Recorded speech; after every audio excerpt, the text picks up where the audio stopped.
Bonjour, dans cette vidéo, nous allons traiter le paragraphe grand 4, repérer une fraction sur une demi-droite graduée. Il s'agit ici d'un paragraphe du chapitre fraction.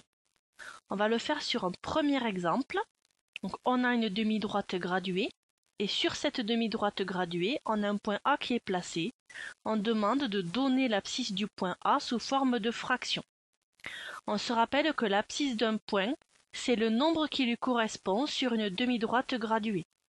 Alors, on va expliquer la méthode. On va commencer par observer cette demi-droite graduée. Et plus précisément, on va observer le segment unité. Ici, de 0 jusqu'à 1, on a une unité. On s'intéresse à ce segment unité. On va observer en combien de parts est partagé ce segment unité. 1, 2, 3, 4, 5, 6, 7, 8, 9. Ce segment unité, il est partagé en 9 parts égales. On en déduit que le dénominateur de la fraction cherchée, c'est 9. L'abscisse de A est un nombre écrit sous forme de fraction avec un dénominateur égal à 9. Chaque part ici correspond à 1 neuvième puisque l'unité, elle est partagée en 9 parts égales. Chaque petite part, c'est 1 neuvième. Donc on va avoir 1 neuvième, 2 neuvièmes, 3 neuvièmes, etc. Ensuite, on va regarder entre l'origine et le point A combien il y a de parts égales, combien il y a de parts comme celle-ci à partir de l'origine. 1, 2, 3, 4, 5, 6, 7, 8, 9, 10, 11, 12, 13. Donc entre l'origine et le point A, on compte 13 parts égales. On en déduit que le numérateur de la fraction, c'est 13. On doit ensuite en déduire l'abscisse du point A. Qu'on a dit chaque petite part, c'est 1 neuvième. Et on a reporté 13 fois cette part-là. Donc ça veut dire que l'abscisse du point A, c'est 13 fois 1 neuvième. Et 13 fois 1 neuvième, c'est 13 neuvièmes.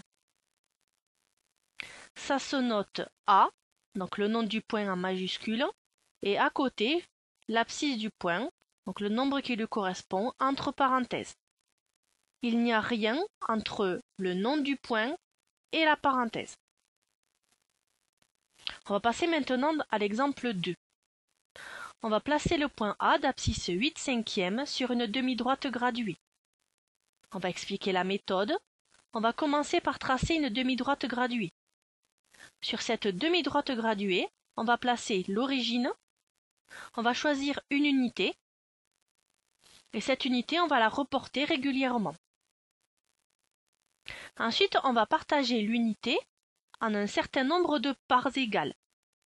Pour savoir en combien de parts on doit le découper, il suffit de regarder le dénominateur. Ici, le dénominateur, c'est 5. Cela signifie que l'unité, on va la partager en 5 segments de même longueur, en 5 parts égales. 1, 2, 3, 4, 5. On a bien 5 parts égales. Et chaque part, vu que c'est l'unité qui est partagée en 5, chaque part correspond à 1 cinquième de l'unité. Je vais avoir 1 cinquième, 2 cinquièmes, 3 cinquièmes, 4 cinquièmes, 5 cinquièmes. Ensuite, on va regarder combien de fois on doit reporter cette longueur à partir de l'origine. Ici, le point A, il a pour abscisse 8 cinquièmes. Du coup, on va reporter 8 fois cette longueur à partir de l'origine de la demi-droite. Donc, une fois, 2, 3, 4, 5, 6, 7, 8. Et ici, on va placer le point A. Le point A, il a pour abscisse 8 cinquièmes.